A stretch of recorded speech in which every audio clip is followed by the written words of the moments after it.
కొడాలి నాని గారు, మీకు ఆరోగ్యం బాగోలేదు అన్నప్పుడు మేము అందరం కూడా బాధపడ్డాం. మీకేదో చాలా చాలా పెద్ద మేజర్ ఇష్యూ వచ్చిందని మీరు మనిషి మొత్తం మారిపోయి హాస్పిటల్ నుంచి అయ్యో బెల్ట్లు అయి పెట్టుకుని బయటకు వచ్చినప్పుడు, రాజకీయంగా మీరు ఏ పార్టీలో ఉన్నా, మీరు అంతకుముందు ఎలా మాట్లాడినా కూడా మీకు ఆరోగ్యం బాగోలేదు అనగానే అందరికీ సాఫ్ట్ కార్నర్ వచ్చింది మీ మీద. అలాంటప్పుడు మీరు బాగుండాలని కోరుకున్నాం మేము అందరం. కానీ మీరు కేవలం ఈ నీచమైన ఇలాంటి తప్పుడు ప్రచారాలు చేయడానికి ఆరోగ్యంగా ఉన్న వ్యక్తులను చనిపోవాలని కోరుకుంటున్నారు. అక్కడే తెలిసిపోద్దండి మనిషి ఏంటి, మానవత్వం ఉన్న మనిషి ఎలాగ ఉంటాడో, మానవత్వం లేకుండా పశువులా బిహేవ్ చేసే మనిషి ఎలా ఉంటాడు, ఇక్కడే తెలిసిపోద్ది తేడా. మీరు ఏ రోజైతే మీరు హాస్పిటల్కి వెళ్ళి హాస్పిటల్ నుంచి మీరు బయటకు వచ్చారో, తెలుగుదేశం కార్యకర్తలు ఎవరైనా మిమ్మల్ని ఏమైనా టార్గెట్ చేశారండి? కొడాలి నాని గారు, మిమ్మల్ని అడుగుతున్నాను, మీరు ఎంత నీచంగా మాట్లాడారు గత ప్రభుత్వ హయాంలో? చంద్రబాబు నాయుడు అనేవాడు రాజకీయాల కోసం ఎంతకైనా దిగజారుతాడు. ఆ ముఖ్యమంత్రి కుర్చీ కోసం ఏదో లుచ్చా పనులు చేశాడని చెప్పి భార్యను కూడా రాజకీయాలకు వాడేసుకుని దిగజారిపోయి మనిషిగా చచ్చిపోయినటువంటి చంద్రబాబు నాయుడు ఇటువంటి చిల్లర రాజకీయాలకు దిగజారిపోయినటువంటి చిల్లర వ్యక్తిగా చరిత్రలో మిగిలిపోతాడని చెప్పి అక్కడ టాప్ లిస్ట్ తీస్తే కనుక 1-2లో మీరే ఉంటారు. తెలుగుదేశం పార్టీ కార్యకర్తల్ని, చంద్రబాబు నాయుడు గారి ఇంట్లో ఉన్న మహిళల్ని తిట్టిన దాంట్లో. కానీ మీ ఆరోగ్యం ఒక్కసారి పాడవగానే మొత్తం అందరూ మిమ్మల్ని మీ మీద మెరిసి చూపించారు. ఇంక మిమ్మల్ని ఎవరు ఏమనలేదు, కేవలం హెల్త్ బాగోపోతే. అలాంటిది మీరు వచ్చి చావులు కోరుకున్నారు ఏకంగా. ఇక్కడే తెలిసిపోద్దండి బుద్ధి ఎలాంటిది, మనిషి ఎలాంటోడు అనేది మన మాట ద్వారానే తెలిసిపోద్ది. ఇంకా కొంచెం మారండి. ఎందుకంటే అసలు యాక్చువల్గా మీరు మాట్లాడిన మాటలకి, మీరు హాస్పిటల్లో ఉన్నప్పుడు తెలుగుదేశం కార్యకర్తలు అందరూ ఇప్పుడు మీరు ఎలా కోరుకున్నారు అలా కోరుకోవాలి. అలా ఎవరు కోరుకోలేదండి. ఎందుకంటే మీరు అందరూ బాగుండాలి, కుటుంబాలతో సంతోషంగా ఉండాలనుకుంటాం మేము. కానీ ఆ దరిద్రమైన పరిపాలన ఈ రాష్ట్రానికి ఉండకూడదు అనుకున్నాం అంతే. అంతే తప్ప చచ్చిపోవాలి, రాష్ట్రం నుంచి వదిలేసి వెళ్ళిపోవాలి, పైలోకానికి వెళ్ళిపోవాలి అంటే ఏంటిది? చేతగానోడు మాట్లాడతాడు. ఇది ఒక ప్రత్యర్థిని ఎదుర్కోలేనోడు మాట్లాడతాడు ఇలాంటి మాటలు. ప్రత్యర్థి చచ్చిపోతే బాగుండండి. ఎందుకండి ఇలాంటి చేతగాని మాటలు? మరి ఎందుకు ఓడిపోయాడు? ఎందుకు 11 సీట్లు ఓడిపోయాడు? మరి అంత ఆశీస్సులు, ప్రజల ఆశీస్సులు ఉండి, ప్రజల కష్టాల్లో భాగస్వామ్యం అయిపోయి మొత్తం అంతా చేసి ఉంటే మరి నెక్స్ట్ ఎలక్షన్ 11కి ఎందుకు ఓడిపోయాడు? ఒకే ఎలక్షనే కదా గెలిచింది మనం. నువ్వు 420 గాడు, నువ్వు ఎన్టీఆర్ వెన్నుపోటు పడి ఒకసారి ముఖ్యమంత్రి అయ్యావు. అటల్ బిహారీ వాజ్పేయి కాళ్ళు పట్టుకుని అలయన్స్ పెట్టుకుని ఆయన సంఘనాయకు ఒకసారి ముఖ్యమంత్రి. మొన్న మోడీ పవన్ కళ్యాణ్ సంఘనాయకు 2014 ముఖ్యమంత్రి అయ్యావు. తెలుగుదేశం పార్టీ కంటే సావు లేదంట, తెలుగుదేశం పార్టీని ఎవడేం చేయలేడంట. నువ్వు బతికే ఉన్నావు, నువ్వు సావు లేదు, నువ్వు ఉన్నావు ఈ భూమి మీదే. ఇతని మాటలకి ఇప్పుడు కొన్ని పనిష్మెంట్లు కూడా ఉంటాయండి. ఇలాంటి ఎంత దరిద్రమైన మాటలు, ఎంత నీచమైన మాటలు మనుషులు మాట్లాడలేరు. పైగా ఆయన ఆరోగ్యం బాగోలేదని చెప్పిన మనిషి చిచి ఏంటండి? నిజం చెప్తున్నానండి, వీళ్ళే తెలుగుదేశం పార్టీకి ఒక ఎసెట్. రోజా కానీ, కొడాలి నాని కానీ, అంబటి రాంబాబు కానీ, పేర్ని నాని కానీ, వీళ్ళు తెలుగుదేశం పార్టీకి ఎసెట్ అండి. ఎందుకంటే వీళ్ళ నోరు ఇలా వాగినంతకాలం, వీళ్ళ నోటి కంపు ఇలా రాష్ట్రం మీద వెదజల్లినంతకాలం తెలుగుదేశం పార్టీ పైకి వెళ్తూనే ఉంటుంది, ఎదుగుతూనే ఉంటుంది, పసుపు జెండా రెపరెపలాడుతూనే ఉంటుంది. ఎందుకంటే ప్రజలకు తెలిసిపోతుంది కదండి, నోరు మంచిదైతే ఊరు మంచిదవుతుంది. వీళ్ళ నోరులు ఎంత గబ్బుపట్టిన నోరులు, ఇక ఊరు వెళ్ళైపోయి ఎందుకు ఉంటుంది? అందుకే 11 వీళ్ళు మంత్రులు చేశారు. రోజా ఒక మంత్రి, కొడాలి నాని ఒక మంత్రి, అనిల్ ఒక మంత్రి. మంత్రి చేసినప్పుడు కనీసం నెక్స్ట్ ఎలక్షన్ ఎమ్మెల్యే నెగ్గలేదంటే ఏంటి పరిస్థితి? ఏంటి వీళ్ళు బతుకేంటి? ఒకసారి ఆలోచించండి. కనీసం ఎమ్మెల్యే నెగ్గలేదు. పోనీ మిగతా వాళ్ళు అందరూ ఓడిపోయారంటే ఓడిపోయారు అనుకుందామండి. కనీసం ఒక 20 మంది 25 మంది మంత్రులు చేశారు, వాళ్ళని నెగ్గాలి కదా. మంత్రులు కూడా ఎమ్మెల్యేలుగా గెలవలేకపోయారు. కొన్ని చోట్ల అయితే డిపాజిట్లు కూడా పోయి. ఈ మాట తీరు వల్లే కదా. మీరు మాట్లాడండి బాబు, అలాగే మాట్లాడండి. చూడండి మనోడు నోటిపారుదల శాఖ మంత్రి అప్పట్లో. మా మీద బుద్ధి చల్లి ఏదో ప్రయత్నమా? నెల్లూరు జిల్లాలో తెలుగుదేశం పార్టీ నాయకులతో సహా చెప్తున్నావు, మా సహచర ఎమ్మెల్యేని 10 కోట్లు ఇస్తే బ్రోకరేజ్ చేసేవని. బ్రోకర్గా మీ తెలుగుదేశం పార్టీ నాయకులు చెప్తున్నావు. ఇడియో మంత్రి, మాజీ మంత్రి ఏమంటే ఏబిఎన్ రాధాకృష్ణ గారు మాట్లాడిన దాంట్లో ఎక్కడన్నారు మీరు బ్రోకర్లు అన్న మాట అన్నాడు ఆయన? ఇది చూడండి ఎలాంటి మాటలు మాట్లాడుతున్నాడు. ఏంటండి చెప్పేది నీతులు? ఎవరు ఎలా మాట్లాడాలి, ఏ భాష మాట్లాడాలి, ఎవరితో ఎలా ఉండాలి, మహిళల పట్ల ఎలా మాట్లాడాలి చెప్పే అర్హత ఉంది అసలు? బ్రోకర్ పని చేసి 10 కోట్ల రూపాయలు తీసుకొని ఇట్లా ఏం బ్రోకర్ పని చేశాడు అది చెప్పు. నువ్వు చూసావా? ఎవరన్నా తీసుకెళ్ళని చూసాడు రాబాయ్? చెప్పు. ఇది మహిళలకు కించపరచడం అంటే అర్థమైందండి. లేదు ఒకవేళ ఆయన ఏమైనా మనీ ట్రాన్సాక్షన్ ఏమైనా చేశాడా? చేస్తే కేసు పెట్టు. అది వదిలేసి ఎందుకు ఇలాగా? జగన్మోహన్ రెడ్డి గారు మొన్న ఫ్లోలో, ఇరిటేషన్లో, మెంటల్ టెన్షన్లో ఆయన మాట అన్నాడు, రాజధానికి మావిగాన్ అని పేరు పెట్టండి అని. అయితే మొన్న అయితే గుంటూరులో, గుంటూరులో మాత్రం అక్కడ వైసీపీ నాయకులు రివర్స్ అయ్యారటండి.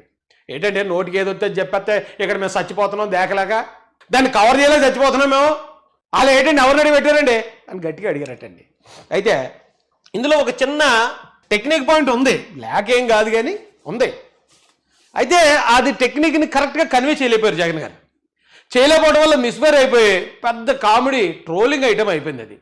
ఏమంటే గతంలో జగన్మోహన్ రెడ్డి గారు మధ్యాంధ్రలోనే ఉండాలా రాజధాని, మా కర్నూలులో ఉండకూడదా, వైజాగ్లో ఉండకూడదా అంటే ఆ ప్రాంత వాసులు ఏం తప్పు చేశారు అంటే ఇక్కడే ఉండాలా, మధ్యలోనే ఉండాలా, ఈ విజయవాడ ప్రాంతంలోనే ఉండాలా అన్నాడండి. అప్పుడు వెళ్ళి కర్నూలులో నిజంగా కర్నూలు రాజధాని కావాలనుకుంటే అక్కడ ప్రజలు మాకు రాజధాని ఇవ్వండి అని అక్కడ ధర్నాలు చేయాలి. వైసీపీ వాళ్ళు వెళ్ళి వేశారు టెంట్లు అక్కడ వేసి కర్నూలుకు రాజధాని కావాలని మేము పోరాడుతున్నాం అన్నారు వైసీపీ ఎమ్మెల్యేలు, ఎంపీలు, మంత్రులు. అలాగే వైజాగ్కి రాజధాని కావాలంటే వైజాగ్ వాళ్ళు చేయాలి ఆ ప్రాంత వాసులు, కానీ వెళ్ళి వేశారు టెంట్లో. వీళ్ళు టెంట్లు వేసి ఎమ్మెల్యేలు, ఎంపీలు, మంత్రులు, గింతులు అందరూ నిలబడి మనకు వైజాగ్ కావాలంతే కావాలి, అక్కడ అదొక్కటే కృష్ణా జిల్లా, గుంటూరు జిల్లా బాగుపడాలా, మన జిల్లాలు బాగుపడొద్దా అని రెచ్చగొట్టారు జనాల్ని. అప్పుడు ఏమైందంటే అండి, వైజాగ్ ప్రజలకి మాకు రాజధాని కావాలనే సెంటిమెంట్ వాళ్ళకి ఏమీ లేదు, ఆ ప్రాంతం డెవలప్ అవ్వాలి అది కోరుకుంటున్నారు. అలాగే కర్నూలు అంటే రాయలసీమ ప్రాంత వాసులకు కూడా అక్కడ అభివృద్ధి జరగాలని కోరుకున్నారు తప్ప అక్కడక్కడ రాజధాని వచ్చి వాళ్ళు బాగుపడిపోతారు, వాళ్ళు భూముల రేట్లు పెరిగిపోతే మా ఆ అసూయ అక్కడ రాయలసీమ ప్రజల్లో లేదు, వైజాగ్ ప్రజల్లో లేదు. కానీ వీళ్ళు రెచ్చగొట్టారు. ఈ రెచ్చగొట్టడం వల్ల వీళ్ళు ఏమో ఆశించారంటే అండి, రాజధాని ఇక్కడి నుంచి వైజాగ్ పట్టిపోతున్నాం కదా, కర్నూలు తెచ్చేస్తున్నాం అంటున్నాం కదా, అక్కడ ప్రజలు మనకు ఓట్లు గుద్దేస్తారు.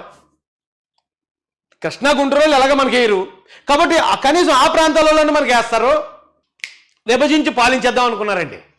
అనుకునేటప్పటికి అక్కడ వాళ్ళు మేము అడిగారు మిమ్మల్ని రాజధాని అభివృద్ధి చేయండి రా అంటే అభివృద్ధి చేయకుండా రాజధాని తొక్కతోడని కబుర్లు చెప్తారని ఆశపెట్టి కొట్టారు మొన్న ఎలక్షన్లో.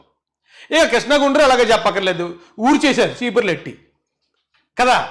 అందుకని ఇప్పుడు జగన్ గారు మదించి ఆయన బ్రెయిన్ని ఒక అద్భుతమైన ఐడియా అనుకుని బయట తీసేది ఏంటి, మచిలీపట్నం, విజయవాడ, కొంచెం కలిపి రైటింగ్ ఉంటుంది ఏమనుకోకండి, గుంటూరు, ఈ మూడింటిలో కలిపి పెట్టమంటాడు ఇప్పుడు కదా. ఈ మూడండి ఏ జిల్లాలండి, కృష్ణా గుంటూరు జిల్లాలు. కృష్ణా గుంటూరు జిల్లాల మీద గతంలో మనోడు విషం కక్కాడనే ఆ కోపం ఆ ప్రజలకు ఉంది. నువ్వు రాజధాని ఇక్కడ వద్దు వైజాగ్లో పెట్టాలంటూ తప్పలేదు, రాజధాని ఇక్కడ వద్దు నువ్వు కర్నూలులో పెట్టాలని అనుకోవడం తప్పలేదు. కానీ ఈ ప్రాంత ప్రజల్ని వీళ్ళు కమరావతి, కమ్మ కులస్తులు ఒక కులానికే దోచి పెడుతున్నారు, ఈ మధ్యాంధ్ర బాగుపడాలా మిగతా వాళ్ళు బాగుపడకూడదా, వీళ్ళే మనుషులా అని ఈ కృష్ణా గుంటూరు జిల్లాల ప్రజల్ని చాలా నీచంగా కించపరిచారండి. ముఖ్యంగా అక్కడ ఉన్న రైతులను అయితే చెప్పక్కర్లేదండి పాపం. ఆ మహిళల శీలాల మీద కూడా మన తల్లి వయసు ఉంటుంది వాళ్ళందరికీ, చాలామందికి మన తల్లి వయసు ఉంటే అక్కడి నుంచి పాపం వాళ్ళు ఎక్కడో దేవస్థానానికి వాళ్ళు పాదయాత్ర చేస్తూ ఉంటే ఈ పాదయాత్ర పూర్తయ్యేటప్పటికి వీళ్ళు ప్రెగ్నెన్స్ అవుతారని చెప్పాడండి ఎవడో ఒక డాష్ డాష్గాడు. ఎంతంత పాపాలండి ఆ మాటలు. పాపం వాళ్ళు అన్నీ పోగొట్టుకుని కష్టాలు పడుతూ ఈ అవమానాలు పడుతూ మళ్ళీ శీలం మీద కూడా అలాంటి మాటలు పడాలంటే నిజంగా పరిస్థితులు మనకు ఉంటేనే అర్థమవుతుందండి. అలాంటి నీచమైన పదజాలంతో కృష్ణా గుంటూరు జిల్లాలను అవమానించేసాం మనం గతంలో. ఇది జగన్ గారు అంతరాత్మ చెప్తున్నాను నేను చేశాం. కాబట్టి ఇప్పుడు జస్ట్ మనం ఈ మూడాటికి మనం కోరుకుంటున్నట్టు కనుక ఓ బిల్డప్ ఇచ్చామంటే మళ్ళీ కృష్ణా గుంటూరు జిల్లాల ప్రజలందరూ అంటే అమరావతిలోనే అవుతుంది, మా మచిలీపట్నానికో మా గుంటూరుకో మా విజయవాడకో రావట్లేదు, అలలో ఎంతో కొంత అసంతృప్తి ఉంటుంది. కాబట్టి వాళ్ళని మనం అడ్రస్ చేసి దగ్గర చేసుకుందాం. ఎందుకు ఉంటుందండి, అమరావతి రాజధాని వస్తే గుంటూరు జిల్లా బాగుపడుతుంది, విజయవాడ బాగుపడుతుంది, మచిలీపట్నం అన్ని భూముల రేట్లు పెరుగుతాయి, అక్కడికి ఇంటర్నేషనల్ స్థాయి కాలేజీలు వస్తాయి, హాస్పిటళ్ళు వస్తాయి, కంపెనీలు వస్తాయి, ఆ ప్రాంతం మొత్తం డెవలప్ అయిపోద్ది. ఇప్పుడు మావిగన నేను చెప్పక్కర్లే, మొత్తం అదంతా కూడా డెవలప్ అయిపోద్ది. కాకపోతే దీన్ని అంటే అమరావతిని మాత్రం వద్దు, ఎందుకంటే అమరావతి అంటే ఇంక చంద్రబాబు నాయుడు గారు గుర్తొస్తారు.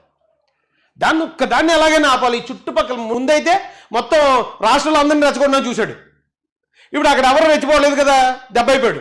కనీసం ఈ చుట్టుపక్కలనే రెచ్చగొడదాం. పోనీ వాళ్ళు రెచ్చిపోకపోతే పోయారు, కనీసం రేపు మనం ఎలక్షన్కి వెళ్ళినప్పుడు ఏమంటే మచిలీపట్నం మీకు మేము రాజధాని కావాలని అడిగామండి, మీరు మాకు ఓటేయండి అని అడుక్కోవడానికి అవకాశం ఉంటుంది అనే ఒక అద్భుతమైన ప్లాన్ వేశారండి జగన్ గారు. కానీ ప్లాన్ అయితే మాత్రం ఫెయిల్ అయింది, ప్రాపర్గా దాన్ని డీల్ చేయలేదు. ఎందుకంటే ఇప్పుడు ఈ రోజున మచిలీపట్నం, విజయవాడ, గుంటూరు అంటున్నాడు జగన్మోహన్ రెడ్డి వచ్చి, అవి అక్కడ చాలా తక్కువ ఖర్చుకి అయిపోతుంది అన్నారు వైసీపీ నాయకులు వచ్చి. మరి అంత తక్కువ ఖర్చుకి అయిపోతున్నప్పుడు చేసి లేపోయారా, మొన్న 5 సంవత్సరాలు ఉన్నారు కదా అని ప్రజలు అంటున్నారు. ఇప్పుడు వచ్చి సొల్లు కహానీలు సొల్లు ఐడియాలు ఎత్తున్నారు, మరి 5 సంవత్సరాలు ఏం పీకరు మీరని ప్రజలు మాట్లాడుకుంటున్నారండి.